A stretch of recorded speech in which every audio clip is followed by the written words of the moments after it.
Ano nga ba ang kaibahan ng isang host at ng isang sub-agent dito kay Pupu Live application? Yan ang pag-uusapan natin for today's video. At bago simulan natin yan, please make sure muna nakasubscribe ka and then naka-hit all the bell button ka para ma-notify ka every time na may bago tayong video na i-upload. Let's go! I got so much fucking design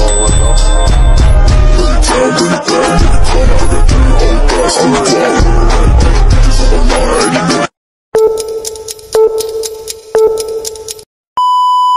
Hello mga kapatid, welcome back to my YouTube channel. Another day, another earnings na naman po tayo dito kay Pupu Live application.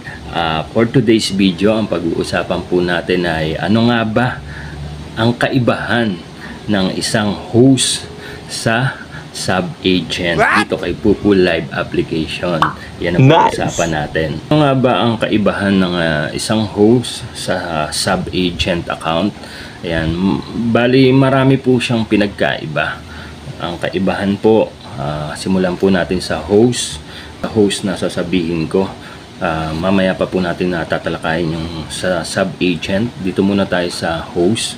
Ang pagiging host po ay kailangan nyo pong sumunod sa mga rules and regulation, ng mga instruction ng inyong humahawak na agency at inyong agent na hawak kayo. Kailangan nyo pong sumunod sa kanila.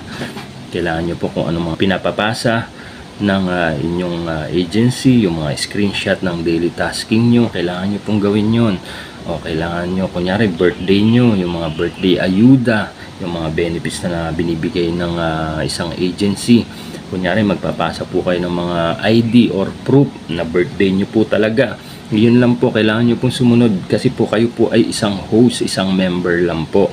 At kayo po ang magtatrabaho sa sarili nyo pong account dahil yung earnings po ay hindi nyo dapat iasa sa inyong agency or sa inyong agent dahil kayo po mismo ang magtatrabaho sa sarili nyong account para mabilis kang makapag-cash out. Kailangan po sa mga ng diskarte at sipagan nyo araw-araw sa pagtatasking, solo live and then party live, crown seat.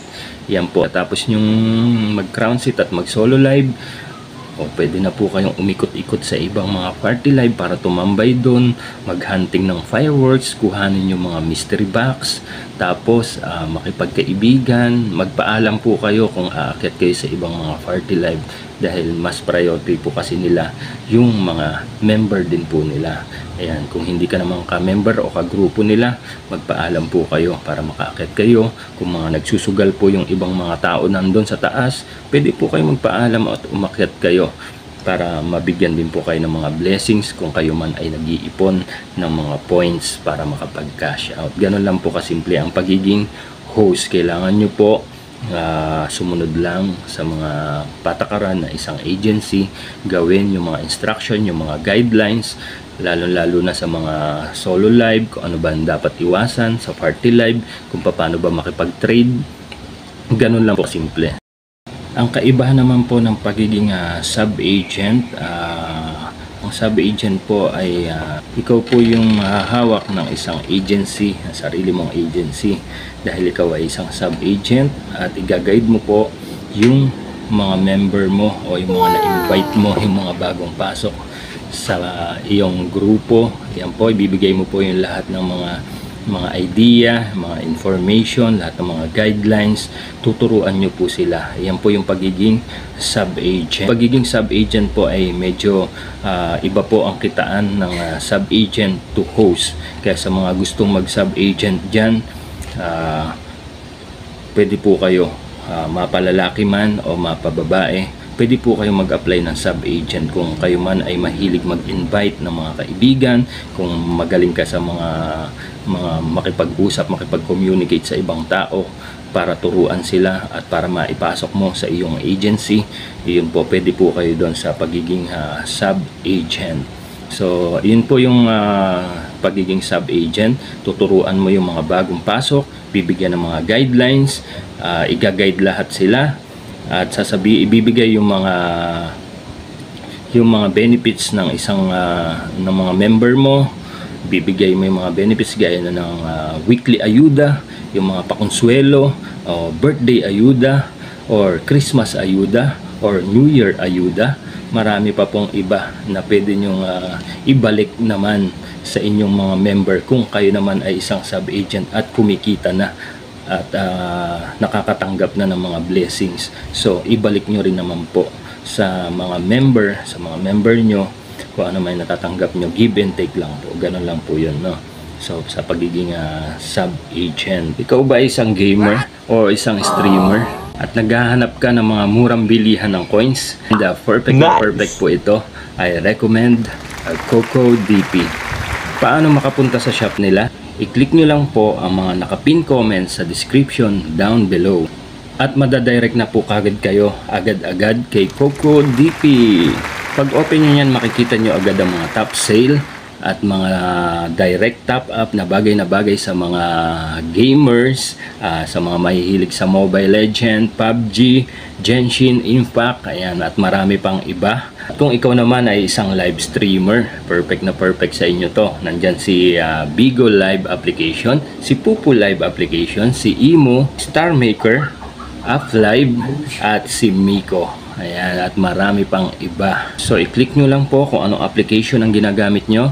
I-click po natin si Pupu Live Application and then madirect na po kagad tayo kay CocoDP. I-enter mo lang po yung Pupu ID number mo and then pag nagawa mo na yan, select package.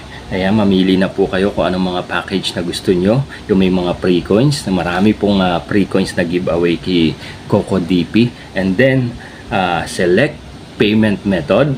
Andyan po si Cocoin, si GCash, si Paymaya. Andyan din po si BPI, si RCBC Online, at marami pang iba. Piliin nyo lang po kung saang select payment method kayo magbabayad. And then after nyo po magawa yan, fill nyo po yung mga email address. Ayan. And then buy now. And then madadirect na po kagad kayo kay GCash. I-open nyo po yung GCash nyo. And then pag nakapagbayad na po kayo, nag-proceed na po kayo. And then ayan na po, makapag-proceed na kayo agad. I-click nyo po yung complete. After nyo po makapagbayad, i-click nyo po yung mga Pupu Live application nyo, yung mga account nyo. And then i-open nyo po. And then makikita nyo po dyan kung dumating na yung inyong mga coins. So, di ba napakabilis ng transaction? Nandyan na agad yung ating mga coins na binili. San ka pa? Dito ka na lang kay CocoDP. Mura na at legit pa at napakabilis pa ng transaction. That's all lang po muna for today's video. Maraming salamat sa mga bagong viewers natin. Hanggang sa mga susunod nating mga bagong video na i-upload. Maraming salamat po. Salamat sa pagtanaw. Amping!